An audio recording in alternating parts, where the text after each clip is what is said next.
แก้นี้นักขนาด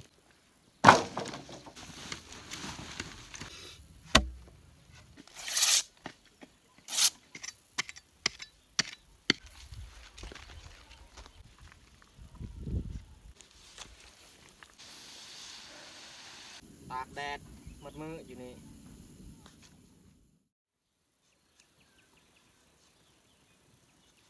กับทักทายสบายดีพ่อแม่พี่น้องเบิดสู่คู่สู่คนสำหรับตอนเช้าวันนี้ข่อยกับผ้าน้องชาย2 คนขึ้นมาเฮ็ดหัวป้องกันอันนั้นกระสอบมันที่เฮาปะอยู่นี่ส่วงเฮาเอากระสอบมันอันนี้มากองไว้อยู่นี่เฮาบ่ได้เฮ็ดหัวเพราะว่าคนเวียดหันว่าตัวเองสิมาเอาเนาะหลังจากเฮากองมันอันนี้เพิ่นว่าตัวเองสิมาเอา1 มื้อหา2 มื้อตัวเองสิมาเอาแต่ว่าอันนี้เฮาท่าหลายมื้อแล้วก็เลยสัตว์ในบ้านนี่แหละมันมากินโดยเฉพาะในแมนงัวเขามากินอันนี้จะเป็นเฮาต้องเฮ็ดอีกหัวแต่ว่าเฮาเฮ็ดหัวนี่ก็เฮาบ่มั่นใจยันว่าคนเวียดมันบ่มาเอาตอนนั้นแหละเฮาปลูกอันนี้นี่เฮาเฮ็ดมือวานพอเฮ็ดนี่เฮ็ดสำใดสำหนึ่งแต่ว่าบ่อยู่เพราะว่ามันได้ฮู้แล้วและอยู่นี่มีกระสอบมันถ้าว่ามันยังบ่ทันฮู้ใครแน่เนาะก็2 มื้อเฮาไว้เฮาบ่ได้เฮ็ดหัวก็บ่มีหยังปัญหาแต่ว่าอันนี้มันหลายมื้อแล้วนะก็เลยมันงัวมันย่างไปย่างมามันก็เห็นนะมันมากินเมื่อมันได้ฮู้แล้วมันมากินทุกคืนเลยแม้แต่เฮาสิตัดไม้มาเฮ็ดหัวแต่ว่าการเฮ็ดหัวก็ยากบ่นี้มันหินนะจักสิขุดแนวใดสิพังหลักแนวใด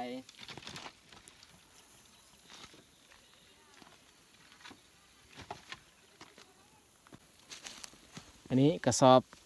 ที่มันกินเบิดแล้วตัวนี้สอบหนึ่งแล้วก็กระสอบที่2อยู่นี้ยังบ่ทันเบิดมันกินนี่กระสอบที่2มันมากินอยู่เบื้องนี้มันมากินโอ้ยผ่าบัดก็ฉีกเลยมันเห็ด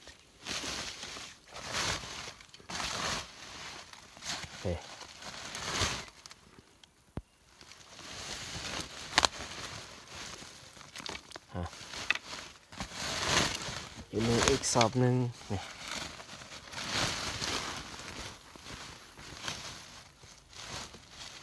มันเฮียอยู่ลุม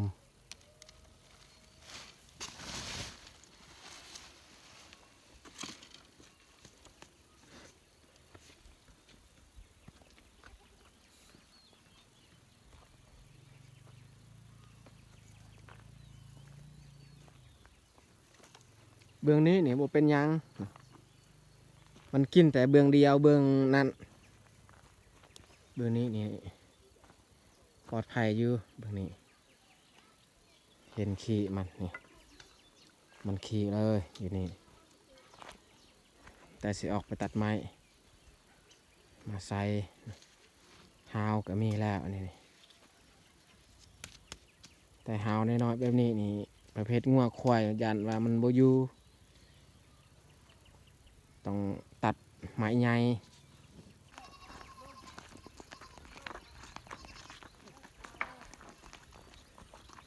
ไม้ก็ยากเอาซอกบริเวณนี้มันแต่ต้นไม้น้อยๆเพราะว่ามันไกลบ้านต้องได้ไปตัดบอนไกลแน่มันจึงมีไม้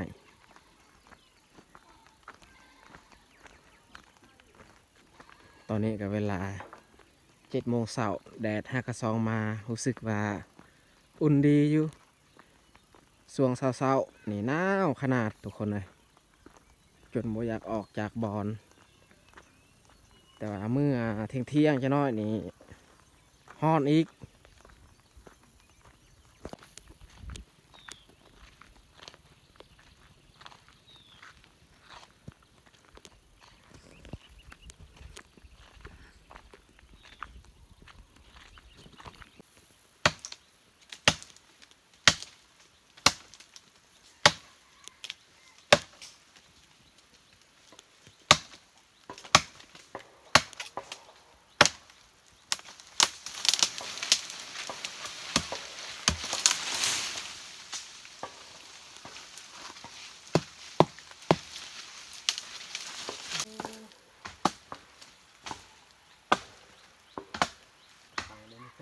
รอได้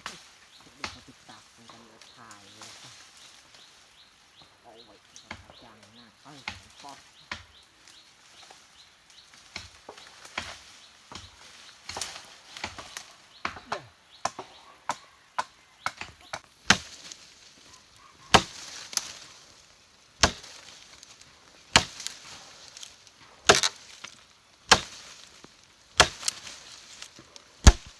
โอ้หลุดจากดาบ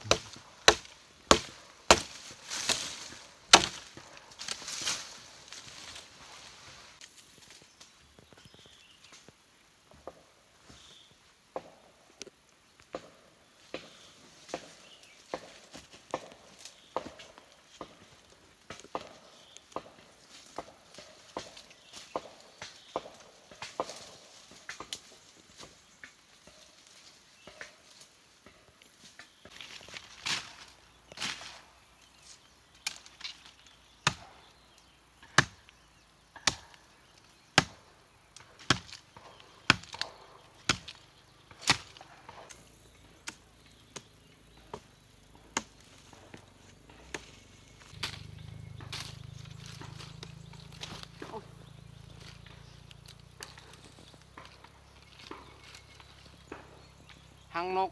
แต่ว่าบ่เห็นไข่มันสงสัยหั่งเก่าหั่งปีกายมันเฮ็ดบอลงาไม้ที่มันแห้งเพราะว่าหั่งไม้มันน่าจะเฮ็ดบอลไม้ดีๆอันนี้มันแห้งแล้ว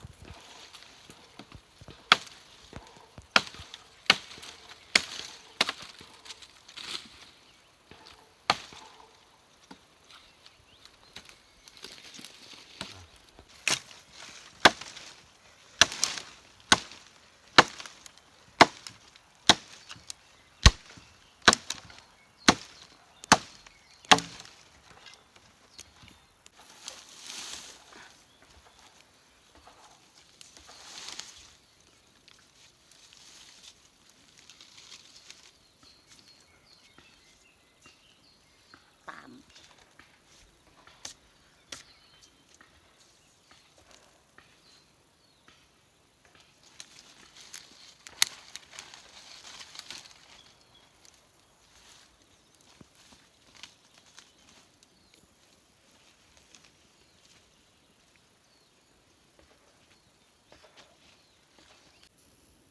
เอาตัดไม้จากปลาแบกขึ้นฮอดอันนั้นทางแล้วมันแต่เฮาสิแบกเอามือฮอดจุดที่เฮาไว้กระสอบมันเมื่อเฮ็ดอย่างเดียวแล้วบัดนี้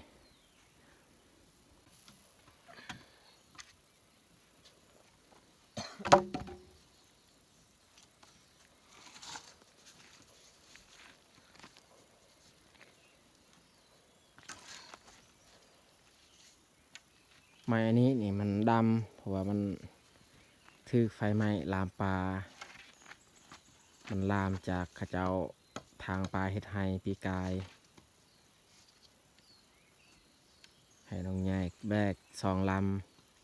ำส่วนที่เรือนี่แม่นคอยแบกหมด4 ลำ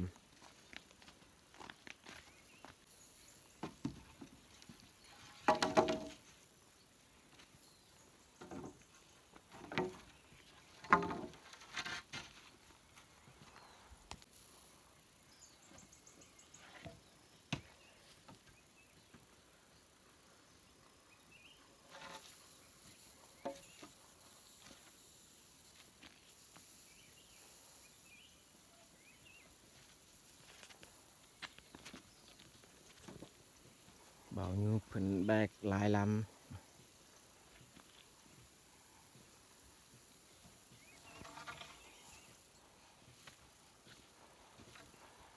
คันไม้แกนนี่เฮาแบกสำนี้บ่ได้ไม้แกนแต่ว่าเฮาตัดเอาไม้แบบธรรมดาไม้ที่เฮาเฮ็ดเสื้อขาวไม้แกนนี่หนักขนาด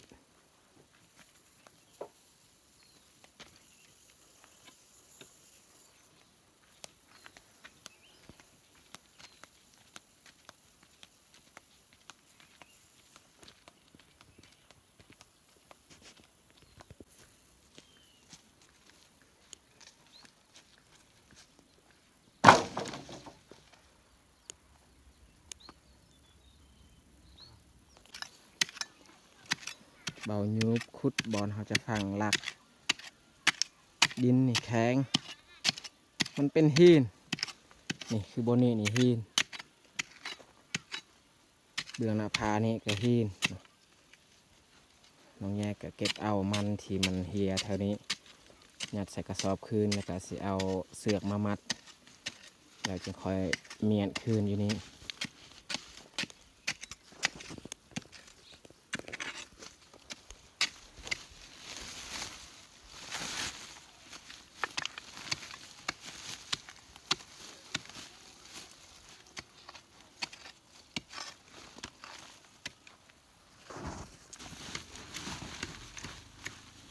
มัดให้แน่น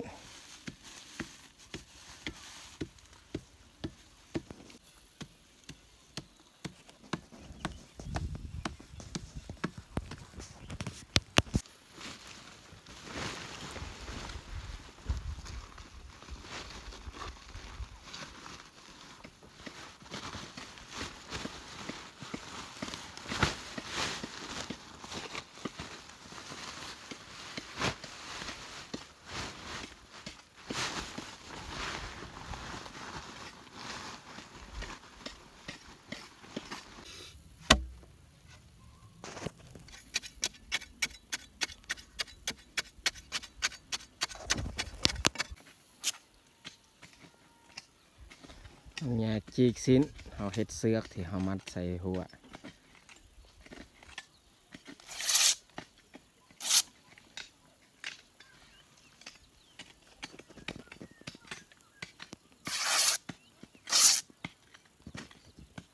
ตาก็ไปเยี่ยวปะ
ได้เลย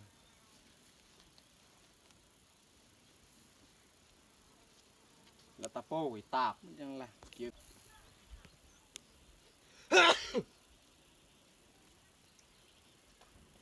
โยทำมันได้กินได้ตะโป้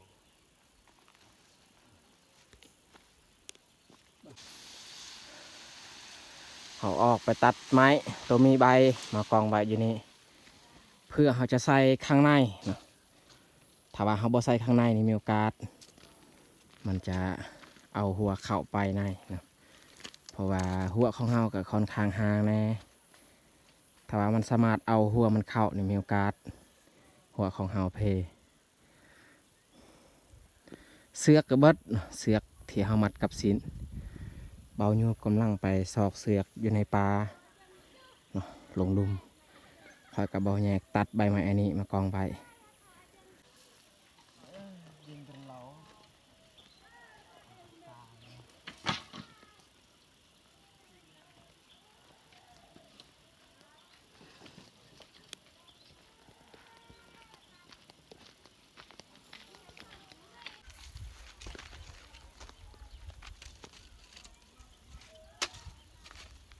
เปลือกไม้เอามาเฮ็ดเสือกเปลือกไม้ชนิดนี้นี่มันดีเลยส่วนลายคนสมัยก่อนเขาเอาไปเฮ็ดเสือกเวลาเขาเฮ็ดหัวให้หัวส่วนเอาเสือกแบบนี้แหละมามัดใส่เปลือกไม้แล้วก็เปลือกไม้อันนี้นี่สามารถขาปลาได้อีกเวลาเขาอัดน้ำเฮ็ดคอนจับปลานี่เอาเปลือกไม้นี่มาทุบแล้วก็จุ่มใส่น้ำปลามันเมาแต่ว่าการเอา ตอนเราจับปลาเนี่ยเราต้องเอาเปลือกไม้ตัวแก่ตัวอ่อนแบบนี้มันบ่แห้งปานใดตัวอย่างของมันอย่างที่มีพิษนี่ได้สนี้แหละ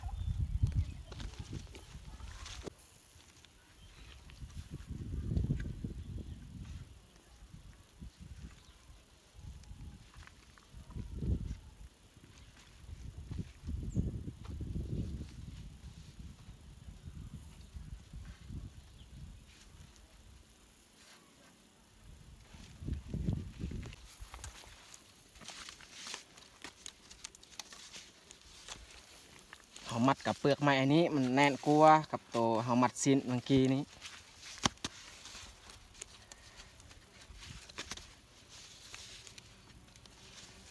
เปลือกไม้อันนี้นี่เราใส่ได้ปีหนึ่งนะความแน่นเพราะว่าเราเคยเฮ็ดหัวใส่ได้ปีหนึ่ง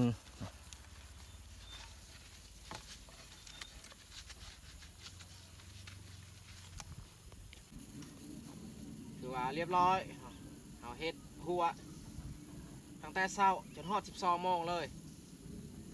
ตากแดดมืดมืออยู่นี่บอกว่าสำนี้ก็มันสามารถ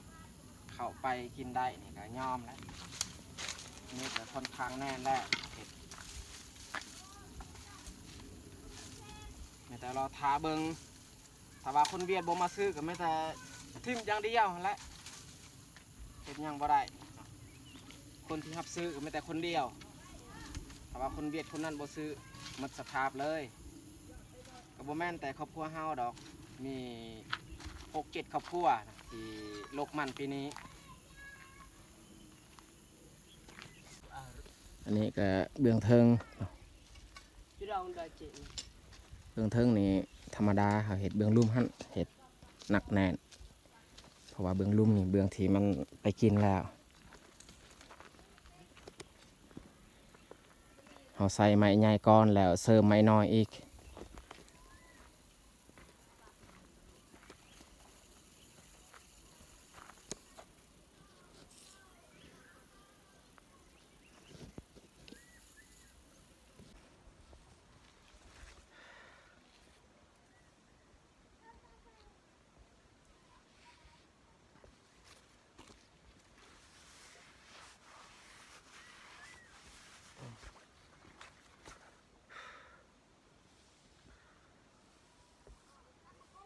อันนี้ขี้แมงวัน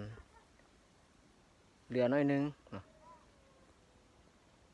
เขาใส่ยาเนาะใส่ยามาฆ่าแต่ก่อนมันใหญ่เนาะอันนี้ถามว่ามันลอกออกครั้งนี้นี่น่าจะเบิดเลยเนาะขี้แมงวันซองเทื่อเขาใส่มันจึงออกเพราะว่ามันใหญ่อันนี้ก็ยังยามันติดสีขาวๆนี่ถ่าให้มันดีเนาะ